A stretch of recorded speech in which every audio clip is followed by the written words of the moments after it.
Welcome to Underwire Podcast. If you are new, I'm Dominique, and if you are returning, thank you. So I have a favor to ask everyone before I get started today. I have a ton of views and I have a ton of watched hours, which I'm extremely grateful for. But I would love to ask everybody listening to share the videos, ask your friends to subscribe, and if you haven't subscribed on YouTube, please subscribe. I will be pushing all of the podcasts out to Apple and Spotify this week, but I'm really trying to grow my YouTube channel. So if you could subscribe, that would be great. So listen up, everybody. You are in for a treat today. I have an amazing woman in front of me, amazing, Sherry Breen. And please stick around till the end because not only are we going to be talking about her journey of autoimmune disease and it attacking every organ in her body to now she is on a wait list for a kidney. But you guys are going to be super inspired to not only be grateful in your life, but to find some sort of faith, whatever faith you need to get you through whatever you may be going through. But honestly, Sherry, I did say to myself when I was reading over my notes, I will never have a bad day again. I will never view myself as having a bad day again, I should say. Good. Because if you think little things like, oh my gosh, I lost my car keys or I'm late for work, or when you have to deal with what you deal with and you do it with so much grace. Oh gosh. You do. Not every day, but thank you. I know, but nobody's perfect, but you do. You face it with a lot of courage and strength and grace. I know a lot of it comes from your faith, Yep. But we will be getting into all that. So please stick around the whole time because you guys aren't going to believe what she goes through on a daily basis and how she overcomes and still has a beautiful family and a job and all kinds of stuff. So welcome, Sherry Breen. Thank you. Hi, it's nice to be here. I appreciate you having me. So Sherry is a mom to two very active young men, 18 and 16. She is a wife and a full-time realtor. We're going to get into her diagnosis in a minute, but just to kind of give you an overview, she was diagnosed in 2015 with stage 5 renal failure. These are her words. She has a volatile immune system that attacks her body and has attacked her body one organ at a time. And so I hope I can pronounce all these words. What she has been officially diagnosed with is catastrophic antiphospholipid antibody syndrome. That's correct. Okay. So that, for all the people like me that really don't know what that means, her body creates antibodies against itself, and then her body basically rejects itself, which is kind of like every autoimmune disease. Your body rejects itself because like your own body's attacking itself, and it's this phenomenon that like nobody understands. But her multiple organ failure over the last 24 years have been heart, oh my gosh, lungs, liver, gallbladder, kidneys, and she unfortunately lost 3 of 5 healthy fetuses as well. And now she's dealing with some major issues. She has major cataracts, psoriatic arthritis, and she lost all of her hearing in her left ear. Her kidneys have been damaged enough that she has to be on dialysis now, and that started in 2016. She is on a transplant list, as I mentioned, but there's such a positive note in all of this because her faith and trust in God's plan and His sovereignty has sustained her through not only all the physical battles, but the mental, spiritual, and emotional. And then we're going to talk about like her cool husband that like I've known since, I've been like 16 and her amazing family. I know your mom too. Yes.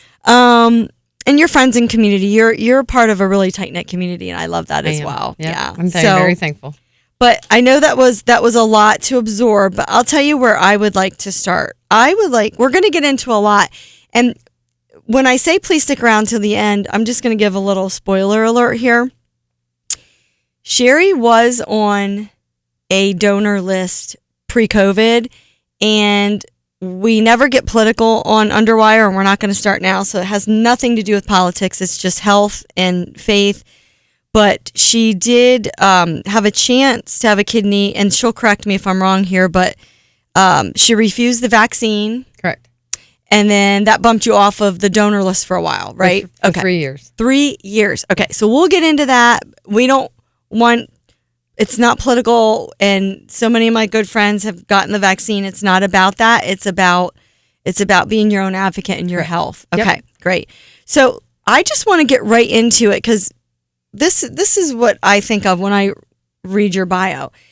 When did all of this start? Did you grow up with health issues, or No, the opposite. Actually, I was of my parents' 5 children. I was the healthiest. I rarely wore a coat. I didn't protect myself from injury. I was very active.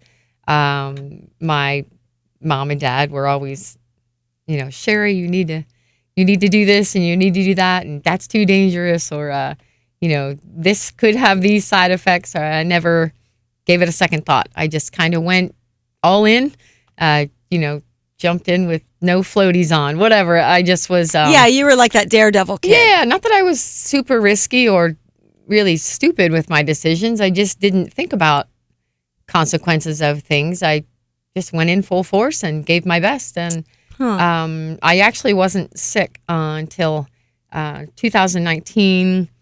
I moved in with what was my first husband. We moved in together, and we lived in the country. We had gotten into playing paintball. That was big at that time. We were playing paintball in the woods. I don't know if I ended up getting bit by a tick. Don't know if it was while playing paintball in the woods, or I played in a band at the time too. My family had a band, Covert Action, and several times through the summer we played outside different venues. There were high grass venues. There were places in woods. We played campgrounds, those kinds of things. I don't know if I was bit there. I just remember at some point I had an odd rash on my leg. It wasn't a bullseye rash. I didn't know where it came from. I just knew I started feeling weak after I tried several steroid creams to address the rash. Nothing really fixed it. I took some oral steroids, prednisone, methylprednisone. Nothing seemed to relieve what started to be mostly exhaustion to begin with. So you had a rash on your leg. Yes. And you were exhausted. Yes. Okay. Rash on my leg, and I was exhausted. Those were my first symptoms. Then I started losing weight. Then I couldn't eat well. Then I was throwing everything up that I was eating, trying fevers like crazy, night sweats, then chills, then couldn't get my body temperature regulated, couldn't keep food down. I lost a lot of weight, very weak and fatigued. When I played in the band, I could play 3, 4, 5, 10 hours jobs if I had to. And that was no problem. I'd go to sleep and wake up the next day and do it all over again. And I was struggling even to do that. Well, did the doctors at this point even test you for Lyme disease? Nope. Nobody in our area would Okey-dokey. do a Lyme test because it wasn't an issue in this area. So I actually... Oh, wow. Yeah, I'm sure you've heard that a million times. That's all we have. We live in Yes. the middle of the freaking woods. Yep, exactly. And how old were you at this point? I was 19. Okay, so what year would that have been? That would have been 2000, 2001. So I was born in 81, so around 2000. Okay. And so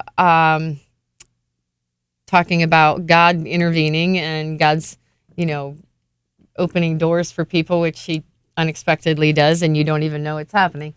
Prior to 2019, our band, my family's band, had never played at the Bloomsburg Fair before because we had enough work not belonging to any fair association. You have to pay dues to belong to a fair association and then use a booking agent to book band shows and things like that with, at county fairs and state fairs and things. And we had never had to do that for enough work. We had plenty of work in the area, so we never did that. Uh-huh. Well, the Bloomsburg Fair, I was in the hospital at Geisinger at the time. It was one of the 3, 4, 5-day stints in the hospital where they tested me like crazy. I was very anemic. All they knew was I had a fever. I was anemic, and they didn't know what to do aside from give me blood.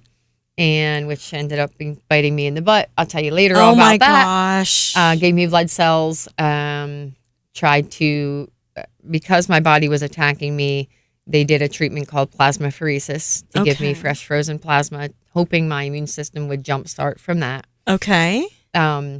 It worked a little bit, but it wasn't really addressing the source of the problem, which was a bacterial infection of Lyme disease. Yeah. Right. Yeah, but we didn't know that at the time. So anyway, rewinding to I got out of the hospital, I think it was on a Thursday, and the Bloomsburg Fair called my dad the day after on a Friday and said that their 7:00 band had canceled.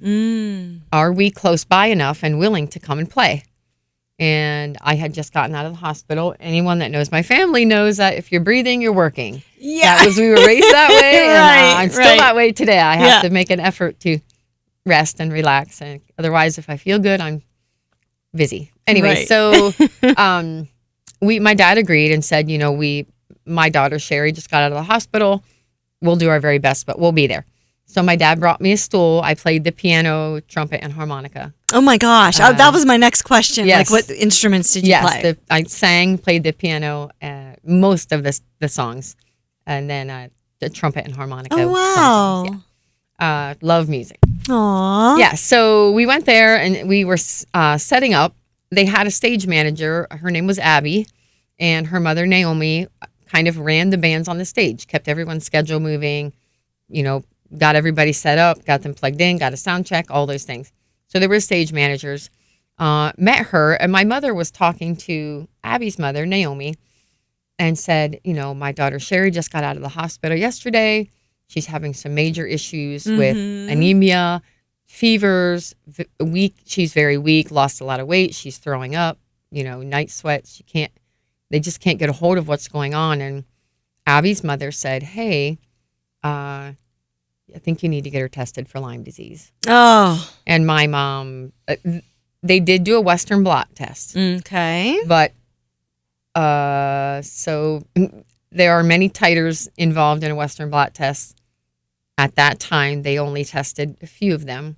And if you didn't have full-blown Lyme disease, they didn't come up positive. Okay, that makes sense. So the Western blot came back negative. They said she doesn't have Lyme disease. It's not Lyme disease.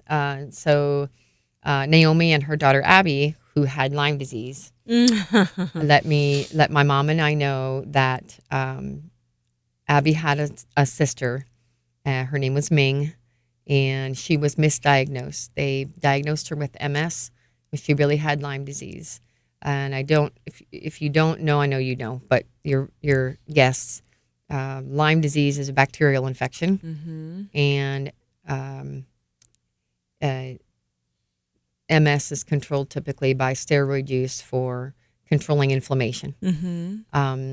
So they treated her for MS using steroids, and it ended up spreading the bacterial infection of Lyme disease. So it killed her. Oh my gosh. Ming passed away.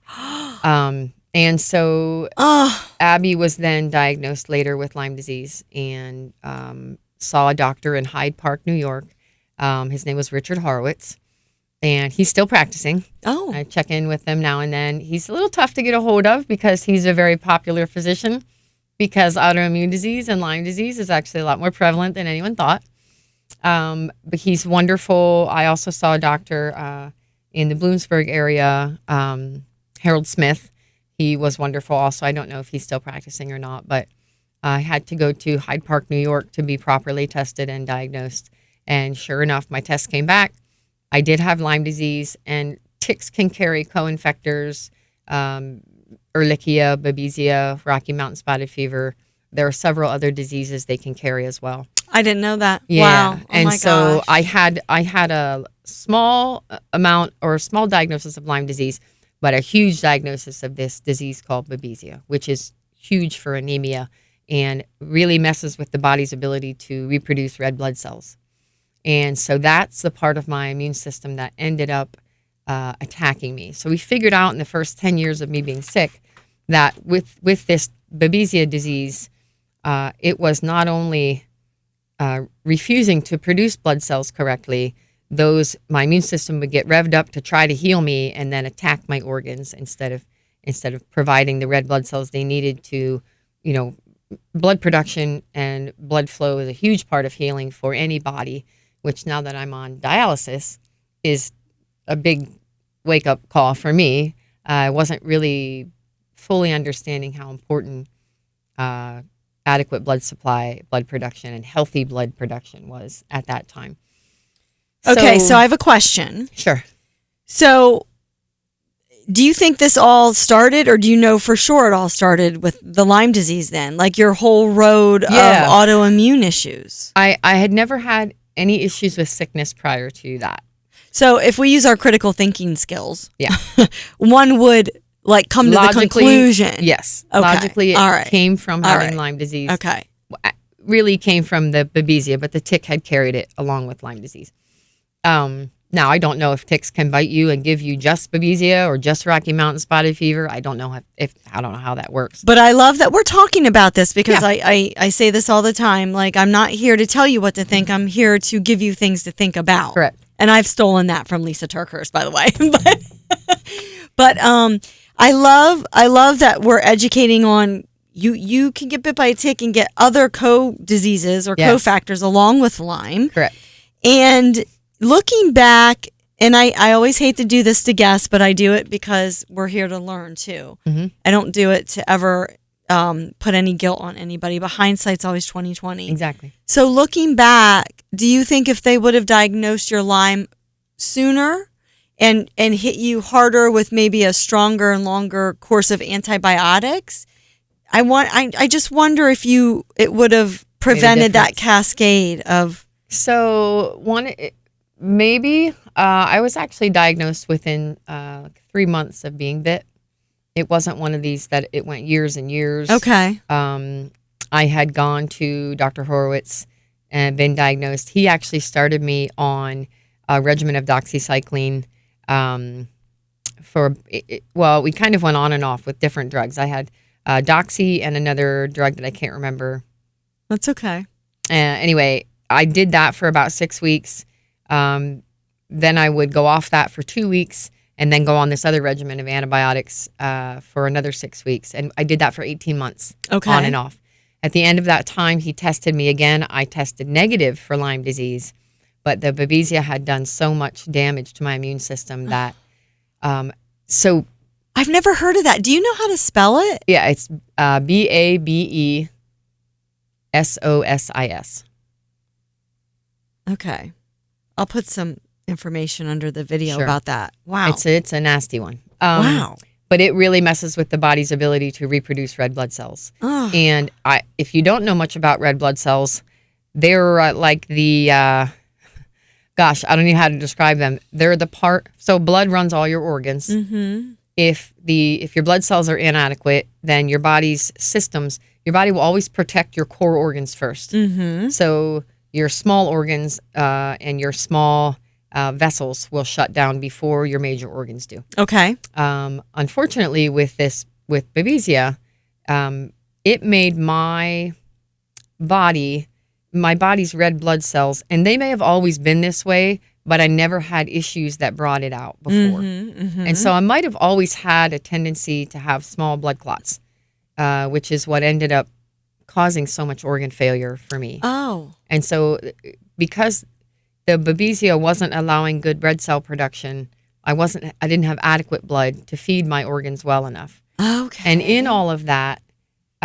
they found that my clotting factors, my PTNRs and my PTINRs and my numbers that judged whether I was a bleeder or a clotter mm-hmm. were all over the charts. So if they give me blood thinners, I could bleed internally. Mm-hmm. If they gave me something to thicken the blood, I could end up with clots. Oh my gosh. So it was really like a balancing act of not really knowing does she bleed or clot and not really understanding what's going on inside her smallest vessels. So, and then your age again at this point? I was between 19 and like 24. Okay, so I want everybody listening to just imagine you're at the age where you're watching your friends go out and they're having fun, they're partying, you're watching your family playing in their band. Yes. Everybody's starting their lives. Yep. And the emotional aspect of that at 19. and 20 years old. Yeah. I mean, how did you deal with it at that point? Were you a really faithful person? Were you So at that time, I knew God. I knew how to be a Christian, quote unquote. I don't love that word, but yeah. I didn't understand the importance of a relationship with the Lord. Gotcha. So I would have called myself a believer. Sure. Knew that Jesus died on the cross to save me from, hell, and that I would spend heaven and eternity. Learned later that that's salvation, and I knew I had that. I didn't know this thing called sanctification, which is the development of a relationship with the Lord, which is trusting in God. So there's a difference between believing in God and believing what Christ did, gave his life for you on the cross, and then trusting God, which is what your relationship with the Lord looks like. And that never stops growing. That's a lifetime of, but any relationship you have is that way in life. It takes effort. There's good times and bad times. There's ups and downs, but there's always growth as long as you're seeing it with an open heart. You explain things so well. I so appreciate that. Thank you. Because I still consider myself a baby on the journey, even though I've been on the journey for like 30 years, Welcome to the club.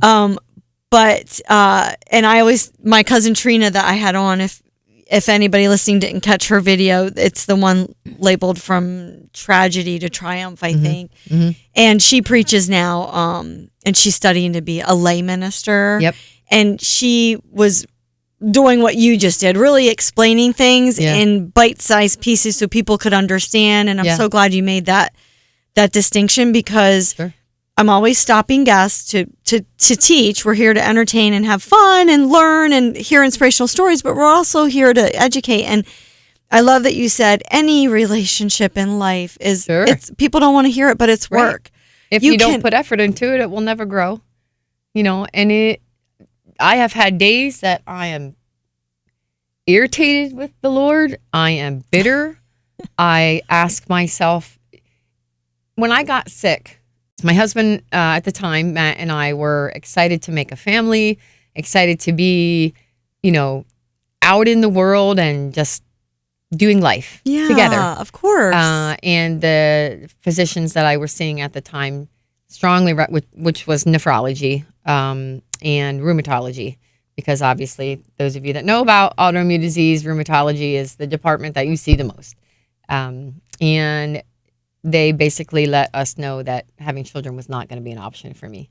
Really? And the reason, I understand their reasoning at the time, was because they had found with my blood cells and the tests they did, the clotting factors, not knowing if I was a bleeder or a clotter, they didn't know if I could successfully carry a child full term. Okay. Which we find out later, I had a very hard time with that. So what I didn't know then, which is part of my hope in kind of opening this door for some people who are watching and listening, that I didn't ask enough questions. I just trusted that they had my best interest at heart. And I was also young and very stubborn. I was very smart, very successful. My dad raised me to believe I could do anything and be anything. And I believe that, my parents wanted more for their 5 kids than they had for themselves. That's a good dad. Yeah. and so I was very confident. Looking back, I think I was a little overly cocky, sure shall of we myself. say? Yes, cocky is a good word. What 20-year-old is not cocky? Yes, exactly. But I knew, when I first graduated from high school, I wanted to be an attorney or a physician. I knew that. Oh, wow. But I ended up going to school for psychology, having to do with counseling, mostly because I wanted to be able to work with kids who needed some love. Yeah. And a lot of that came from really the yearning of wanting to be a mother. Sure. And told that I wasn't going to be able to be one. Can we stop at that moment? Sure. Because I actually got a suggestion from a viewer listener, and I didn't know this person, but I'm so grateful that she reached out, and she suggested I do a show and have someone on that, wanted children and could never have children and go down that road. Yep. So at that moment, you're 1920-ish, around there, right? Mhm. Early 20s. And you hear that news. I can't. I mean, I heard the same news as well. It was. I was told the same thing. Yep. I have a different journey, but I was told the same thing. But it's devastating. It is. It felt like someone ripped the rug right out from under me. Like now what? I don't even know what to do with myself, my life. What?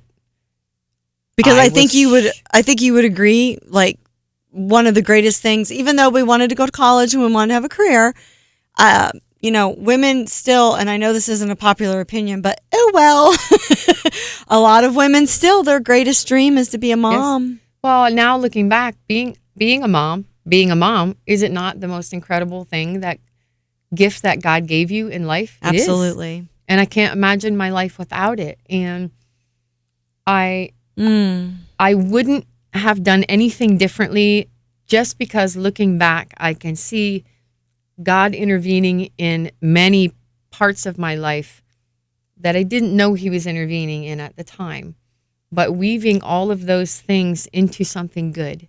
And I wasn't at the point in my faith where I was trusting enough to just be okay with whatever came, and being able to approach something with a heart full of faith instead of a heart full of doubt. And I think you make a good point, because people that have a strong faith, people that don't have a strong faith, I won't use the word Christian, but I'll use faith. Sure. People that don't have a strong faith will look at people like us that do have a strong faith and say, well, and they start with all their doubting. Well, everything's not always perfect. And okay, listen, the Christian walk, or a walk of faith, is a walk for sinners. And yes. It's a walk. And we are all that. And it's a walk for people that are going to get angry, resentful, jealous, bitter, hurtful, yep. All those things. The only difference is, for me, and this is just my opinion, it's just allowed me to pull myself out of those low vibrational feelings that I just mentioned quicker. Yes. And to trust God quicker and not sit in that low vibrational energy as long. That's true. Whereas if you don't have that faith, man, you can sit there for the rest of your life. Yeah. And I've seen people do it, and it's heartbreaking. It is heartbreaking. It's hard, first of all, to think you're the be-all, end-all, and there's nothing bigger than you, is naive, in my opinion. That's just my opinion. I was kind of one of those people. I think we all were at one point. And so when things don't go my way, for a long time, I would just lose hope. There's no hope, and there's no... But the reality is that even when life seems bleak and hopeless to you, God is working something under the surface. And that's what faith is. Trusting that no matter what happens to you in this life, this world is not your home. Thank you. Eternity is your home. So, my question to unbelievers is, where will you spend it? Right. So, and God's whole point to me in life is to intervene certain areas, to pull hope from places that you wouldn't normally see hope. To show you his grace and his love and his sovereignty, so that when things are terrible and bad, and when things aren't going your way, there's still hope. There's joy to be had, even though things aren't going your way. And P.S., the way you imagine your life will be is not how your life's going to be. No, thank you. It's going to be however it needs to be to get you to the end of yourself and the beginning of hope and joy in something bigger than you. Thank you. We are not in control. No. We are not in control, and the sooner you learn that, the more peace you'll have. Yes. So if you're looking for peace outside of yourself, if you think changing your environment will give you peace, no. You can be alone in the middle of the woods forever and not have peace. And it's a huge weight. Yeah. The pressure of having to figure out your life, have all the answers. What do I do? What am I going to do? What's the future look like? What I did in the past, all these mistakes I made that I blame myself for, and I carry guilt and I carry shame. All of that is gone. You have the freedom to just be, know that you are loved, and you, because Christ died on the cross for you, are worthy. It's like, it's funny because on the outside before that looks like prison life to you. Right. You know what I mean? It does. Like being a believer is living in shackles. And the reality is it's the exact opposite. It is. All the rules and the this and the that. Actually, Having boundaries and rules gives you peace. Yes. And not having them causes chaos and anxiety. Yes. It's not to limit your freedom. It's to give you freedom and give you peace and security. And you're still going to make mistakes. You're still going to go off and do your own thing. Absolutely. You're still going to be a moron about stuff. Yes. But the difference is so for me, the biggest change in my heart, and you can change your behaviors all you want. Until the heart changes, nothing really changes. Yep. So in all of this journey and this battle, I became very bitter. Mm-hmm. Bitter toward God, bitter to the world. I'd look around at my girlfriends that are successfully having babies and they're very healthy and be jealous. Like I know. Riddled with jealousy. I know. And I still have days where I look at healthy people that are living life and they're missing joy because they are so overworked and spread thin.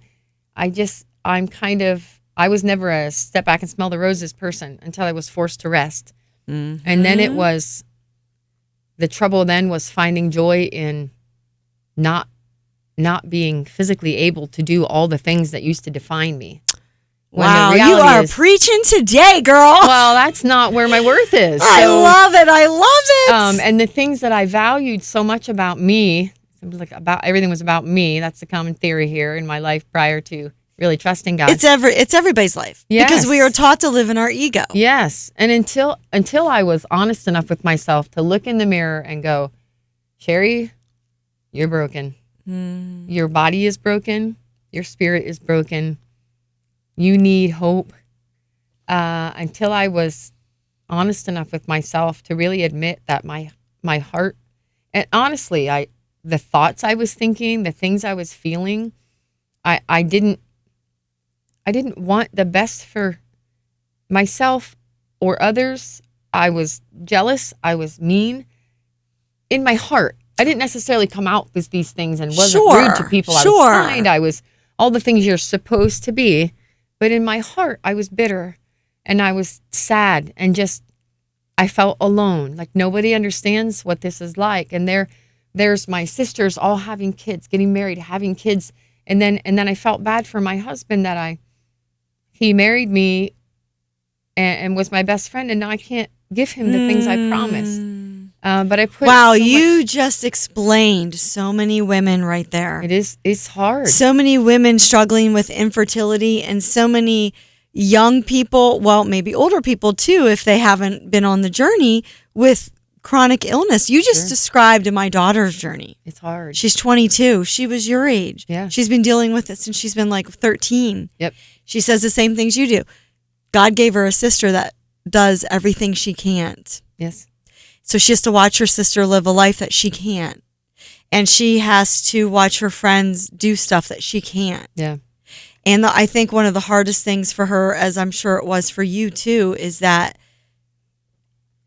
you don't, and it's not their fault, but people just don't understand unless they live with something like this. Well, they don't understand why you can't go out. Can you go out? Right. Can you come over? Can you come visit me? And it's really hard because you don't look sick. Right. They watch you. Yes. And they're like, just do it. Yes. You're like you look normal. That's exactly how she feels. You pass people on the street all the time that are on, they live on dialysis machines. They've had heart transplants, lung transplants. They're on immunosuppression meds. You don't know that about them. You know, and that's not just people with health issues. People with anything they're struggling with. You don't pass someone in the street and know anything about their life. Nope. The best you can do is love them where they're at, because at the end of the day, all you want is for people to love you where you're at. Right. You know what I mean? That's why I described you in the opening. You do honestly move through this with such grace. Thank you. So at what point did you, on your spiritual journey, so you're young, you're told you can't have kids, you're angry, resentful, jealous. Mm-hmm. How many years would you say that lasted until, like you said, and I love that you say this because I say it all the time, behavior means nothing unless you change your heart. Correct. So how many years do you think it took for you to honestly, for God to really get in your heart and change your heart? Too many. So it wasn't, I ended up going against the advice of my physicians and Matt and I decided we're going to try to have kids. Okay. And if it ends up being hard on my body, whatever the consequences are, if we're able to bring a life into the world that we created together with God's blessing, of course, we wanted to do that. And we ended up having 5 pregnancies, but only 2 children were born. I had some major, by that time, kind of backing up, by the time I was about 22, I had tested negative for Lyme disease. Still had all the side effects and the detriments of the Babesiosis. So, excuse me, my blood cells were sticky. So, Yeah. almost like your blood cells, maybe not you because you have. I actually have sticky blood cells. Oh, so do I. The doctor told me that, and I was Yes. horrified when he Yes. explained to me what that meant. Yeah. So, in essence, normal people's body, you create blood cells, they flow through your veins, arteries, and vessels adequately. You feed your organs, and you continue living. Your digestive system filters out fibers and waste. Your kidneys filter out, liquid waste. They clean your blood, get rid of any extra additional fluid or vitamins and nutrients you don't need. You pee it out. On with the next filling up of the bladder to pee that out later too. When you get to the point where your blood cells are so sticky, they start clotting off, so that your blood vessels in your body are the smallest vessels in your senses, eyes, ears. So that's why I lost the hearing in my left ear, was from my blood cells kind of cut off the ability for my brain to interpret sound correctly on the left side. Nothing physically wrong with my ear. All the parts are there, they work correctly, but the brain's not interpreting sound correctly. So wow. this ear has I can't even feel this kind of, when you do this, sounds like the sound goes in and out. I feel nothing there. So I have no sound in my left ear, no hearing in my left ear, excuse me. And then I have ringing all the time in that ear. Oh, and then no. some tonal deafness in my right ear. That ringing's about enough to drive you crazy. It is. I have to choose not to hear it. Oh my gosh. I think it's actually been a blessing some ways. For instance, I have a spouse who snores a little bit at night. Sorry, Andy. I love you, but you do. And Andy. I put my good ear in the pillow and I sleep like a baby. That's so again. See what I mean? You found the blessing. Yes. In the but some things I struggle with. I have to. The mask thing during COVID was awful for me. I couldn't see people's lips move. I never realized how much I watch people talk to be able to tell what they're saying. Okay. Until I lost the hearing in my left ear. Singing, which was like my favorite thing in the world, became very difficult because of being able to hear I can't hear certain tones and frequencies adequately enough to know that I'm singing, that my pitch is correct.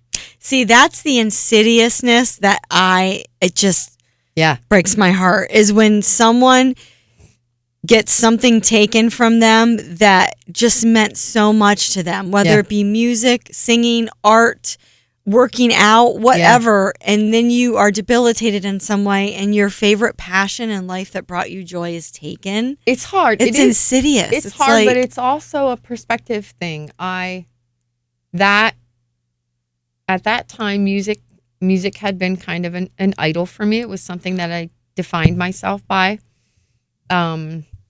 Having it taken away made my heart very bitter. Mm-hmm. But I also learned new ways. I wasn't a good listener at that time. I would interject. I would correct people. I knew a lot. I knew a lot. You know what I mean?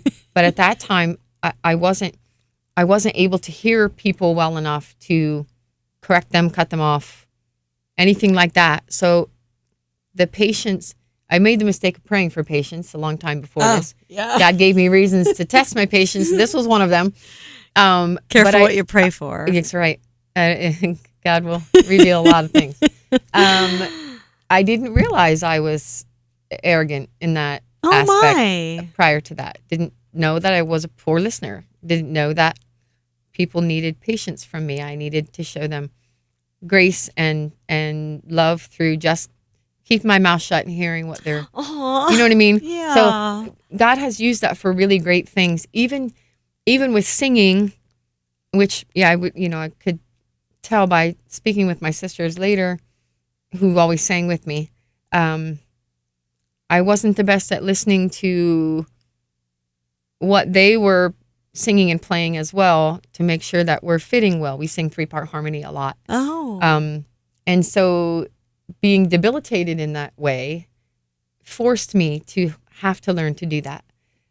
It forced me to have to, before would be multitasking and listening while I'm multitasking.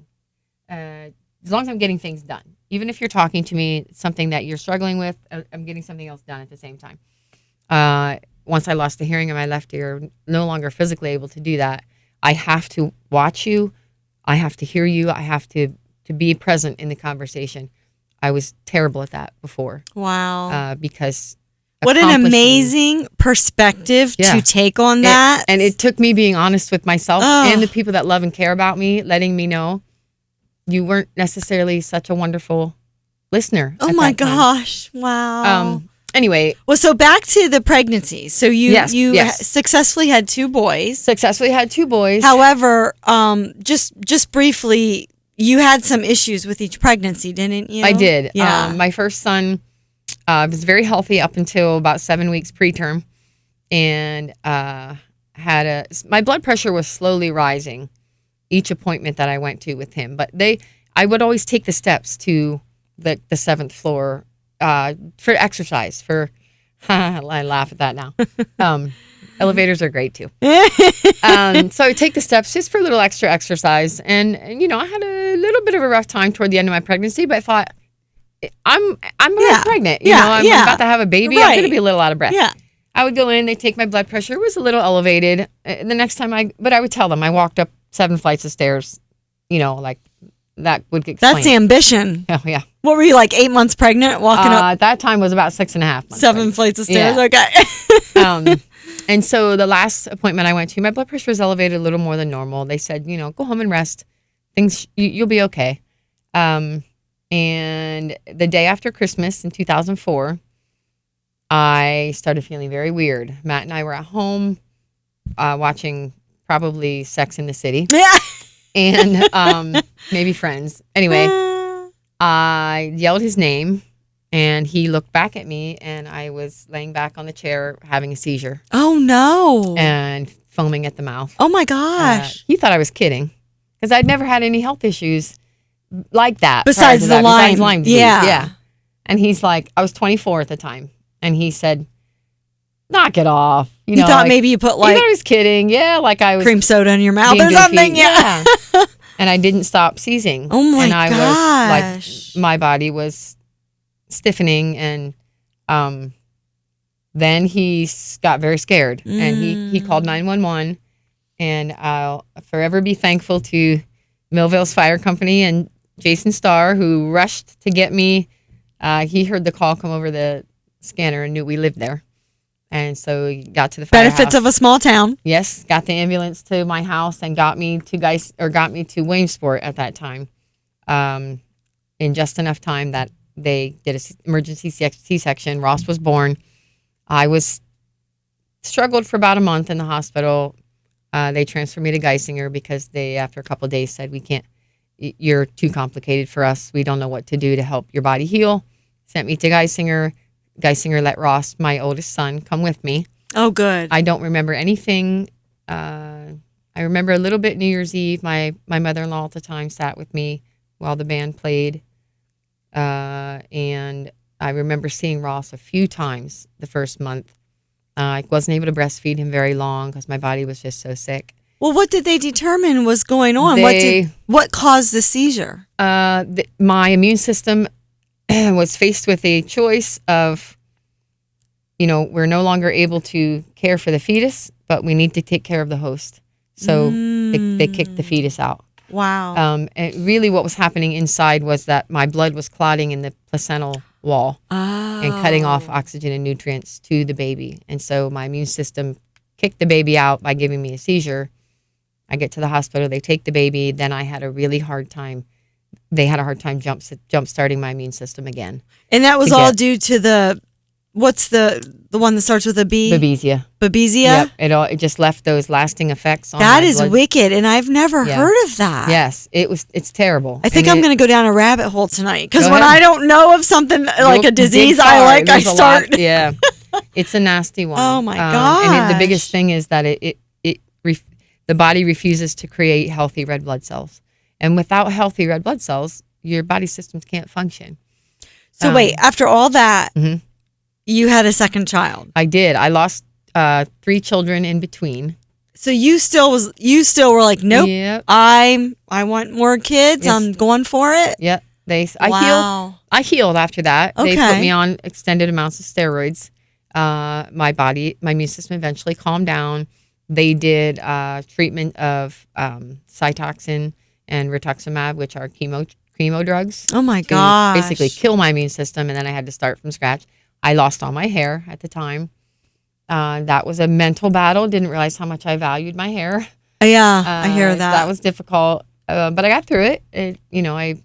I switched things, like went to using non-toxic products, things that I wasn't ingesting through my skin, which I learned is the biggest organ in the body. Mm-hmm. And the first thing to actually show signs of issues with your immune system is usually issues with your skin. Mm-hmm. Your body starts rejecting itself, and your skin shows it. We ignore it. A lot of times we think it's, it's just this or it's just that. And sometimes it's your body telling you something's wrong. So this probably wasn't available as much, about 18 years ago, but now we're fortunate as women.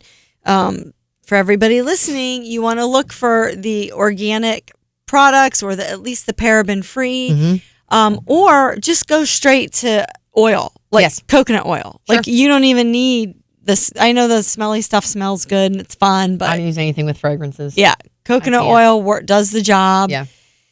And if I do, I put it on my clothing, not on my skin. There you go. And then the shower filters as well, because if you think about it, you're standing in the shower.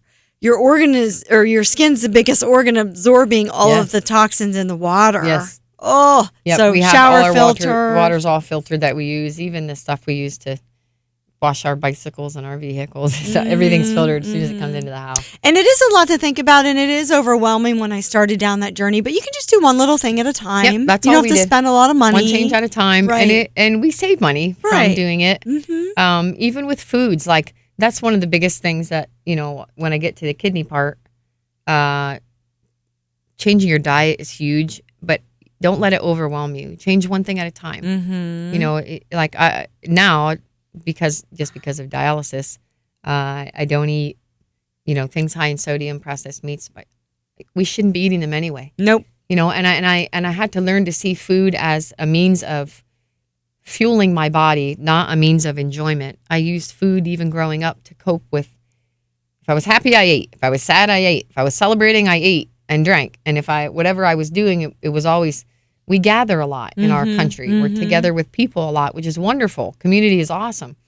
But I think we put so much emphasis on the food portion. Yes. Yeah, and I know. What you can make healthy food that tastes good. It's just a little different. Well, yeah. Process. Going back to basics, like a grandparents cooked. Yep. And then I heard you mention plastics too. Yeah. Yeah. So just real quick note about plastics. If anybody is still putting plastic in their microwave and dishwasher, please stop. Please. And please. styrofoam. I know people that stick a styrofoam cup in. There's chemicals in that plastic that leaches into your food. Even reusing plastic over and over and over. Yeah. Just one little thing you can do today. Yeah. So anyway, so you unfortunately lost a couple more pregnancies, and then you had your second son. Yes, I had my second son. He was very healthy. My first son struggled with lung development. He was on nebulizer treatments for a couple years. He's very healthy now. In all of that, we decided not to vaccinate our children because our first son did have his very first vaccine and it almost killed him. He was in ICU for a month, in the NICU actually for a month. Ended up healing from it. We waited till he was 2 or 3 and did a vaccine detox. We allowed him to kind of go through that process, which was a bunch of research on our part, but waiting that long as far as doing the detox with him. But our second son, we didn't vaccinate at all. Our choice, every parent makes the choice that they feel is right for their family. For us, it was too scary. The effects we saw when our oldest son was vaccinated that first time, almost losing him was more of a burden than him potentially having to fight off some of the diseases that they recommend to vaccinate. Absolutely. Yeah. And listen, both of my girls have all of their childhood vaccines. I have all of mine. Yeah. But seeing what Gabriella has dealt with, now I look back, I have extreme guilt about that because I'm not here to say vaccines cause anything. I am here, though, to give you something to think about. Sure. And when you look at the Amish community who does not vaccinate their children, the health of their children are off the charts. Yep. Sickness is minimal. Yes. And dare I say, autism is less than 1%. I just read that. It's almost non-existent there. Yes. So I'm not saying that vaccine cause anything. I'm just giving you something to think about and to research. And, I've never been anti-vax. I always say this on all my shows, Sherry. Here's my blessing and my curse.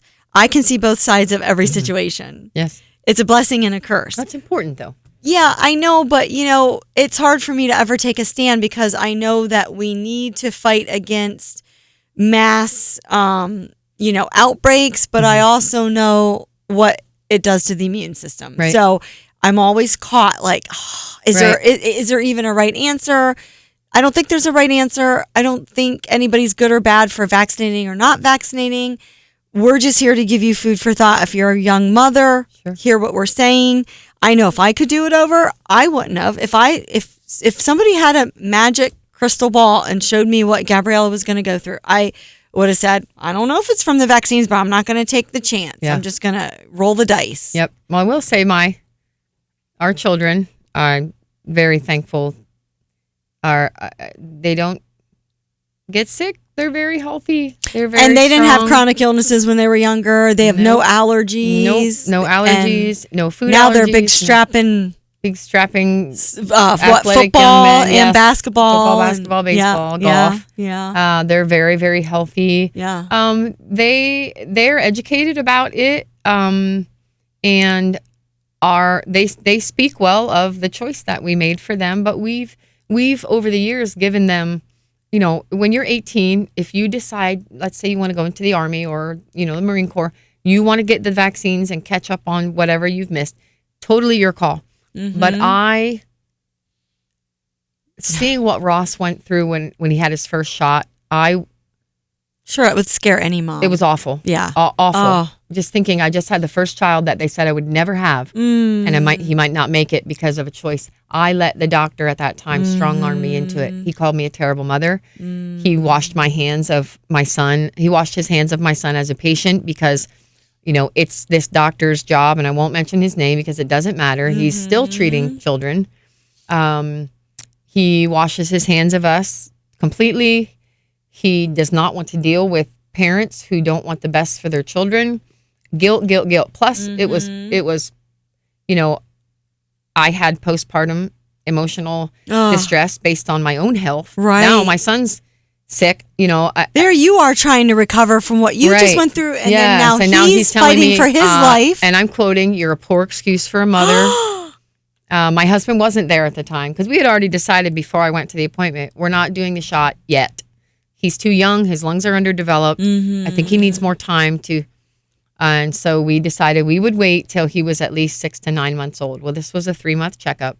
And the physician we went to told me I was a horrible excuse for a mother. And he washes his hands of our family. And I will say that I gave him the shot. I chose that. He went into a terrible panic mode, terribly high, 103 plus fever. We took him to the ER. His body was attacking itself. They didn't know what was wrong. He was in the NICU. He had a swollen one side of his face was all swelled up. His sinuses were swollen. Was this immediately, right after the shot? This was a couple days after he was vaccinated. And they told us it wasn't the physician that gave him the shot. Of course, I had to sign a release that I wouldn't hold the physician responsible for the shot. Oh, of course. They're going to strong arm you into it, but you can't hold them responsible. Right.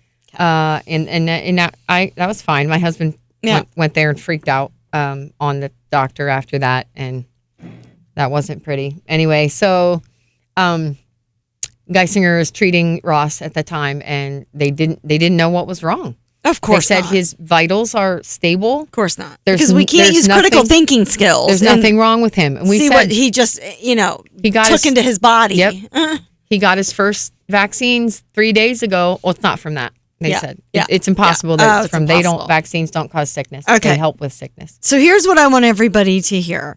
I'm not advocating for or against vaccines, nor is Sherry. But what I want you to hear is that we urge you to be your own healthcare advocate. Yes. And know your own body. Know if there's any family history of anything. Clearly there was. Again, I can see both sides of everything. The doctors are trained a certain way. These doctors really do believe what they're saying, which is fine. That's the way they were trained. However, it doesn't excuse their poor bedside manner. It doesn't excuse talking down to any mother or parent or patient. No, it doesn't. It doesn't excuse gaslighting. If I need a whole separate podcast to tell you about the gaslighting that Gabriella has endured. Oh, yeah. The medical gaslighting is through the roof. It's they all give in you your such a head. guilt trip You're not about- sick. It's all in your head. Yep. No, you didn't experience that. So what we're saying is, listen, I'm vaccinated. My kids are vaccinated. Luckily they didn't have any issues. But what we're saying is at least do your research and think for yourself and be your own advocate. And this is the cool thing. We all have a choice. Yes. This is America. We should still all have a choice. Yes. And we don't chastise people for choosing to have anything done. Right. So we shouldn't be chastised for not having something done. We should all respect each other's views and values, and then mind your own business and leave it at that. Yeah. And we had parents who forbid their children from hanging out with our kids in elementary school. Which I have a question, Sherry. Sure. Okay. Having said that, I don't understand the logic in that. This came out during COVID with the vaccine, which it's not a vaccine, it's a messenger RNA, which we're not even going to get into that. But okay, so if it's raining out and everybody's walking down a crowded street and everybody's using an umbrella except for you. Yeah. Because you're not using your umbrella, am I going to get wet?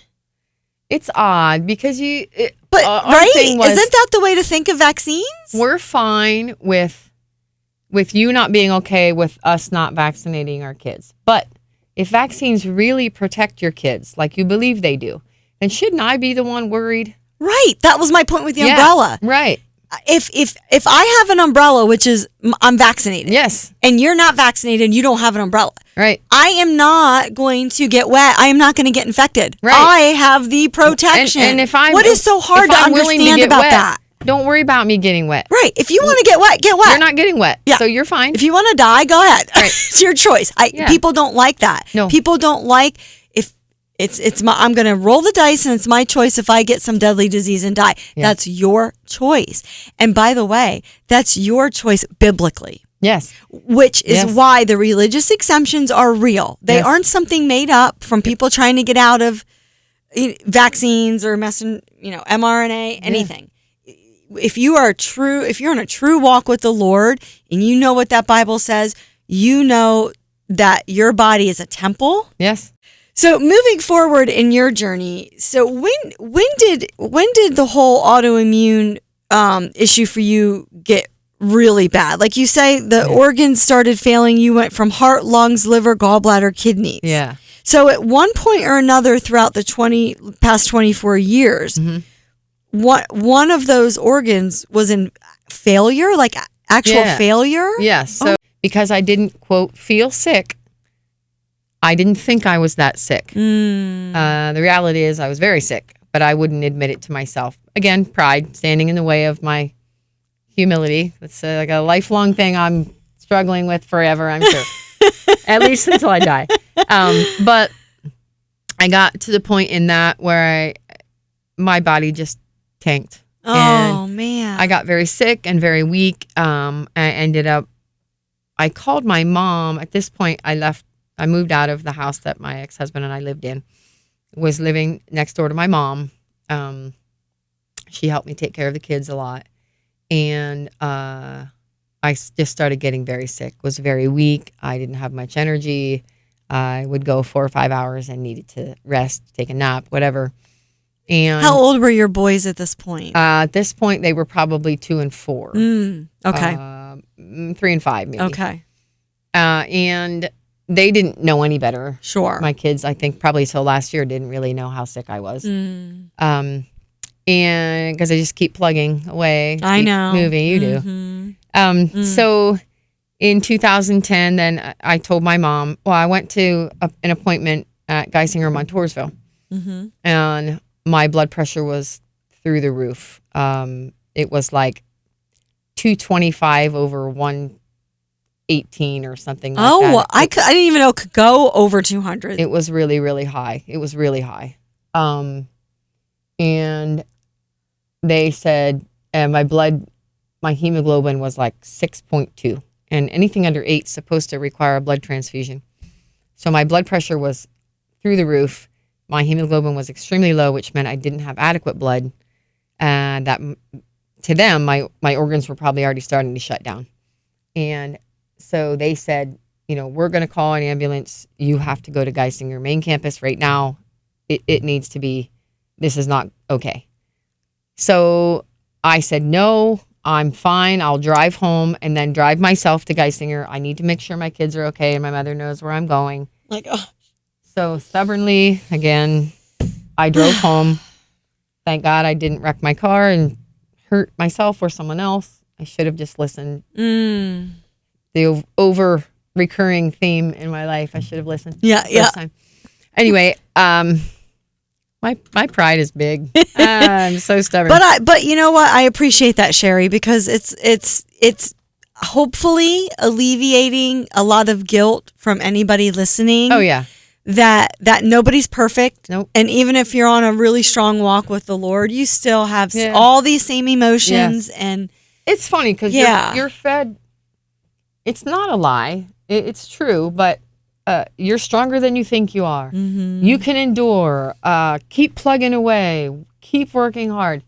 All of that's true, but you need a healthy vessel to do all of those things. Yes. And if your body's not able, at some point your pride has to say, I can't, and it's okay.